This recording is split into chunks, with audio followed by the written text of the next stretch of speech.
Sophia holding her belly protectively. At 7 months pregnant, everything felt a little heavier now, the weight of the child growing inside her, the worries about the future, and the silence in the car that morning. Her husband Victor kept his eyes on the road as they passed the icy streets of their town, Novorova, quiet city in Eastern Europe, where everyone knew everyone. But not everything was always seen. They were on their way to Sophia's prenatal checkup. It was cold, snow still clinging to the edges of sidewalks and the sky a dull gray. No, nothing about that morning warned them of what was coming. No, nothing prepared them for how their lives were about to be shattered. A police car pulled behind them. Flashing its lights, Victor looked confused. Hadn't run a red light, hadn't been speeding. Still he pulled over. Sophia tried to calm herself, though her heart had begun to race. The officer approached slowly, eyes already narrowed, hand resting firmly on the holster at his waist. Name tag read Sergeant P. Markovich. He asked for Victor's license and registration with a sharpness that didn't match the situation. Victor complied, speaking calmly, but Markovich seemed agitated. His eyes flicked to Sophia. "You step out," he ordered, pointing at her. Victor immediately raised his voice. "She's pregnant. What's this about?" But the officer didn't. Like being questioned, his voice grew louder. "I said get her out of the car now." When Sophia tried to explain that she needed help getting out, that she didn't know what was going on, the officer snapped, "Hey." Within seconds, the calm shattered. A second patrol car arrived. No. Markovich pulled open the passenger door and shouted, "Again." Before Victor could even exit his side, the officer had grabbed Sophia by the arm. What happened next was a blur, but it was captured by a passerby's phone. With a sudden, shocking movement, the officer kicked Sophia in the stomach. Screamed and fell, her body folding in on itself as she crumpled to the icy ground. Victor rushed to her, screaming her name. Blood, cries, the sharp taste of horror in the air. Time stopped. People gathered. Some shouted, others recorded.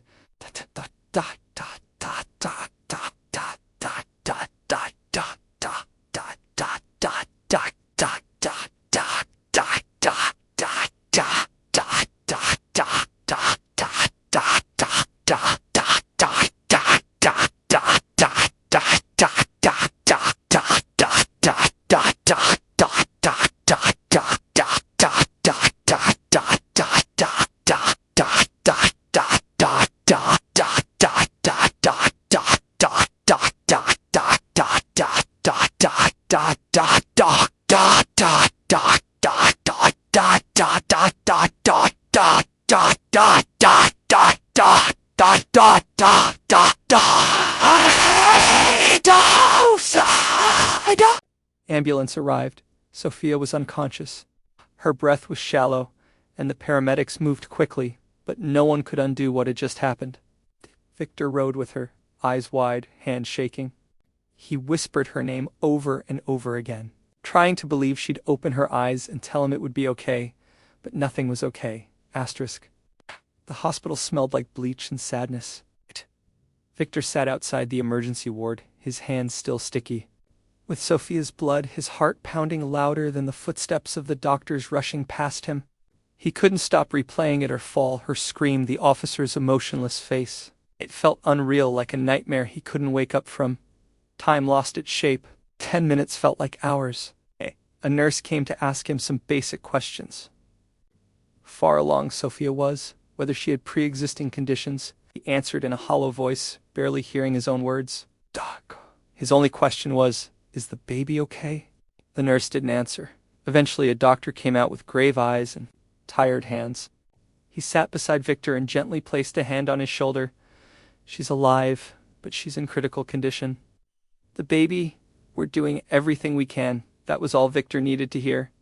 His legs nearly gave out beneath him. He was allowed in to see her just once for a few short minutes. Machines beeped softly around her pale, still body. Her eyes were closed.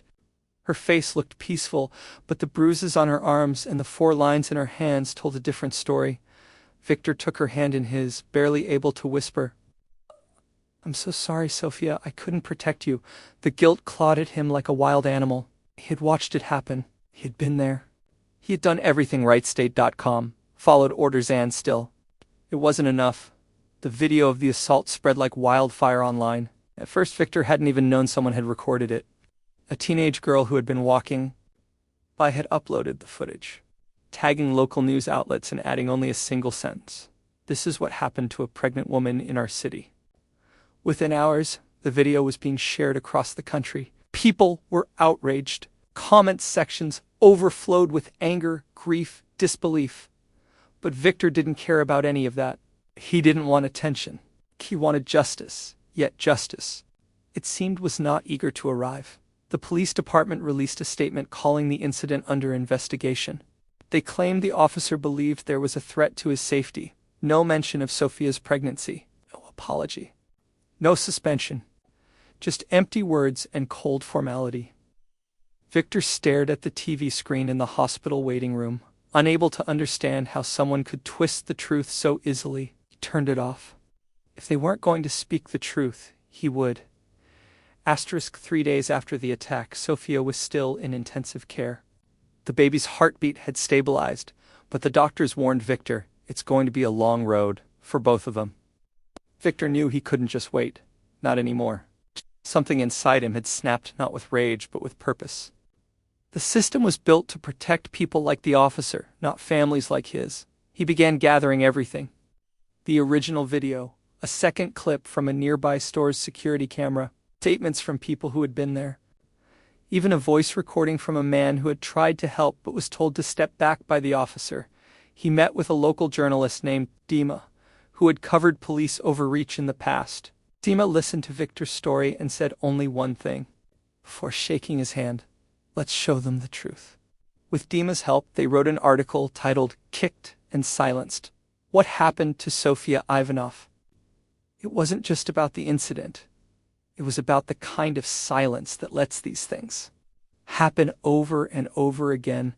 The article included screenshots from the video, quotes from medical staff anonymously, and testimony from the teenage girl who filmed the original footage, painted a clear picture of what had happened. When the article went live, it caught fire instantly. It was raw, unfiltered, honest. Protests began in front of the police station. People held up signs with Sophia's name. One sign read, "Her pain is our fight." Another simply said, "Protect, not punish." Still, the police department stood firm. The officer, Markovich, was placed on desk duty, but not suspended. "Internal review," they said. Standard procedure. That was when Victor realized this would not be a short battle. This was going to be a war, and he was ready to fight. A week passed, then another. Sophia woke up once, but only briefly. Her voice was faint, her words slurred from the medication. All she managed to say was, "Is the baby okay?" Victor held her hand and nodded, even though doctors still weren't sure. Every day was a question mark. Every hour felt like it carried the weight of a lifetime. Victor had never felt so helpless. No. Not even when his father died. No. Not even during the hard winters when they couldn't afford heat in their apartment. This was different. This was a kind of pain that sat in his bones and refused to leave. People began to visit him at the hospital. Strangers, an older woman who had lost her son in a similar incident 5 years earlier, a young man who had been beaten by the same officer months before but had been too scared to speak. Stories. So many stories. Victor listened. And then he cried, not just for Sophia but for them all. For the invisible wounds, for the lives destroyed in silence. And it was no longer just about his wife. It was about every person who had suffered in the dark. He decided to act. Victor began organizing from the hospital cafeteria. With his laptop and a battered notebook, he made lists, names, dates, incidents. The officer, Sergeant P. Markovich, had been involved in more than a dozen complaints. Most were marked unfounded, but the stories didn't lie. He created a website titled Truth for Sophia. It was a simple page at first, just her picture, a short message from Victor, and the original video. But soon, others began to add their stories. Anonymous messages, photos, medical records. It became a quiet but growing archive of suffering. Site was shared across forums and social media. Journalists began calling. One national outlet picked up the story, and another. It was no longer just about one woman. It was about a broken system that had failed too many.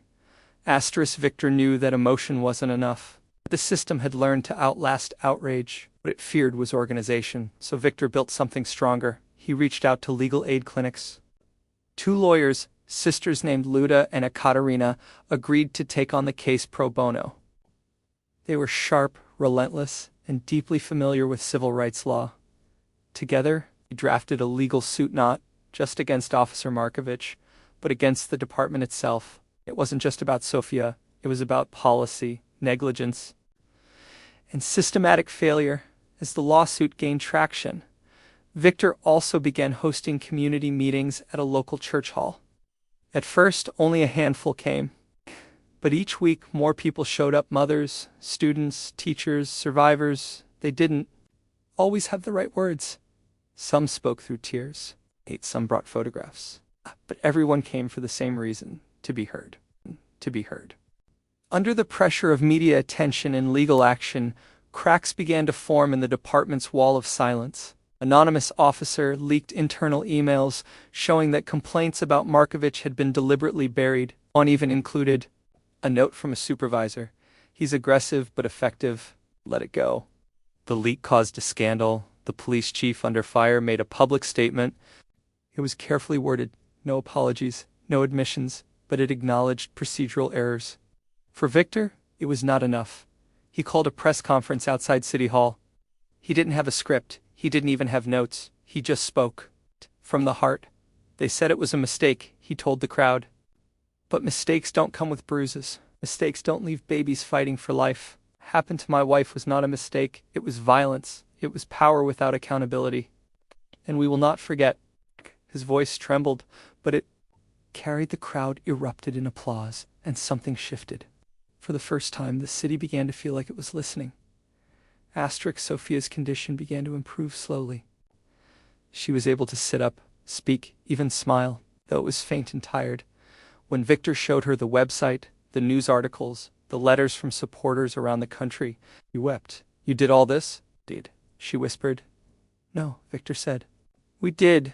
The baby was born early under intense medical care. Girl, tiny, fragile, and silent for the first few moments of her life. But then finally she cried. That cry felt like a trumpet in Victor's soul. He named her Nadia. It means hope, and that's what she became." The courtroom was colder than Victor expected. Not in temperature, but in atmosphere. The walls were gray, the faces to familiar reporters, lawyers, police officials, pretending not to know why they were there. Yet for Victor, it was not just a courtroom. It was the battleground where truth would finally fight for its right to exist. The lawsuit had taken months to build: countless hearings, sleepless nights and moments. When Victor thought they would lose everything, they pressed forward because they had to. Because too many had been silent too long. Sofia sat in the front row, bundled in a thick scarf, her arms wrapped gently around baby Nadia. She was healing, but the trauma still lingered in her bones. Her smile came easier now, but it never quite reached her eyes. The defense tried to paint a familiar picture: that the officer had followed department guidelines, that the situation was tense, that no one could have predicted what happened. They cited vague protocols, procedures, shadows of rules designed to shield, not serve. But then the prosecution began. Led by Luda and Ekaterina, the legal team did not shout or grandstand. They did something more powerful. They told the truth. They showed the video. They walked the jury through every second. The officer's tone the moment he reached into the car, the swift kick to Sofia's abdomen. They played the footage from the security camera, which captured Sofia falling, crying out, her husband rushing to her side. They brought in doctors who confirmed what everyone already knew. The kick could have killed both Sofia and her unborn child. The risk wasn't theoretical, it was brutal and real. But it was Victor's testimony that changed everything. He stood and faced the room, his voice trembling but clear. "I was told to trust the system. But the system didn't protect my wife. It didn't protect my daughter. And I ask you, if this had happened to your family, would silence be enough? Would an apology do? Would you fight like I did to make sure it never happens again?" Paused, looked at each juror. "This is not just about us. It's about who we allow to carry power and whether we demand responsibility when that power is misused." There was silence in the room when he stepped down. The jury deliberated. For 2 days, when they returned, the tension was unbearable.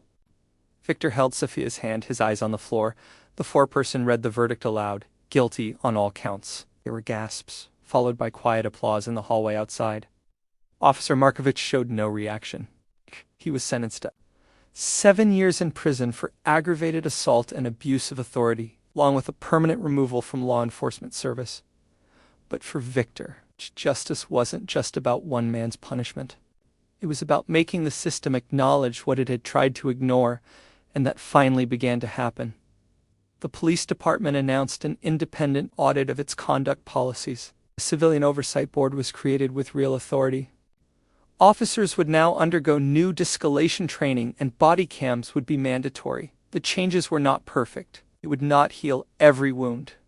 But they were real, and that mattered. Months passed. Then a year. Victor no longer spent his days writing legal briefs or building websites. His work was far from over. He had become a speaker, a mentor, a quiet leader in the movement he never asked to start. He visited schools, community halls, even police academies, not to lecture but to share, to remind people of the cost of silence, of the power of a single act of courage. Sophia became a symbol of survival, strength, and dignity. She often joined Victor at events, holding Nadia on her hip, her eyes steady and warm. She never let her voice shake when she said, "I am more than what was done to me. I am still here." And Nadia, growing stronger each day, was a daily reminder of what was saved on, what could have been lost. They started a foundation in her name, the Nadia Project, dedicated to supporting survivors of police violence and helping communities demand safer, accountable law enforcement. On the 1-year anniversary of the attack. Victor returned to the place where it had happened. The road was quiet. The sidewalk where Sophia had fallen had been cleaned, but he remembered every detail. He brought flowers not just for Sophia, but for all the voices that had been silenced too soon. A small plaque now stood on the corner. It read, "In honor of Sophia Ivanov and all who stood when they were told to kneel. Truth may be delayed, but it will not be denied." Victor placed the flowers down gently, and he picked up his daughter, now walking, now laughing, and as the sun broke through the clouds, he whispered, "This world will be better for you. I promise, promise."